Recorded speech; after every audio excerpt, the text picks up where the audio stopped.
Bonjour à tous, je crée cette première vidéo pour vous parler du dessin. Donc déjà je vais me présenter, je m'appelle Marie et je fais du dessin depuis un moment. Donc voilà, ça m'est venu à l'idée de vouloir un peu partager ce que je sais faire et si jamais vous avez besoin d'aide ou quoi que ce soit, n'hésitez pas à laisser en commentaire.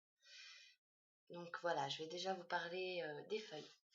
Donc moi j'utilise Canson, donc Canson en 200 grains parce que la feuille a un grain vachement fin et ça glisse vraiment tout seul dessus. Elles sont assez épaisses, donc assez solides.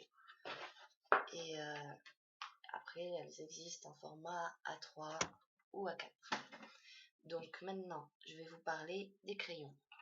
Donc les crayons, j'utilise évidemment le Critérium. J'utilise toujours du Critérium en premier.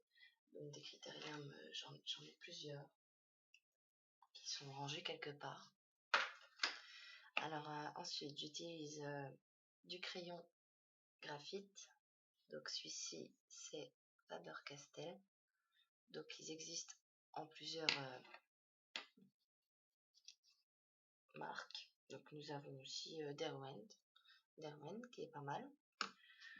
Ils existent du HB au 9B.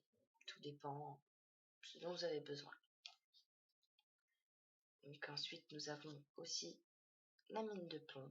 La mine de plomb qui existe aussi du HB au 9B, voire moins. Vous voyez, c'est ceci. C'est assez lourd par rapport au crayon. C'est très fragile. Et j'utilise surtout ça pour faire tout ce qui est ombrage parce que ça s'estompe super facilement. Nous avons aussi évidemment du fusain. Donc le fusain qui est assez agréable à travailler. Mais pour tout ce qui est ombre super marquée, par contre, c'est super salissant. Voilà, finalement, vous voyez, c'est juste un bout de charbon, finalement. Et donc maintenant, je vais vous parler des gommes. Donc les gommes, nous avons la gomme mie-de-pain, vous voyez, comme ceci, qui s'étire hyper bien. Et ça, c'est super pour faire tout ce qui est petits détails à la gomme. Parce que, vous voyez, on peut en faire une pointe, comme ceci, donc, qui va être assez bien utilisée. Donc vous avez aussi la gomme mie-de-pain pour vos crayons normal. Celle-ci est plus pour le fusain. Parce que le fusain est hyper dur à gommer.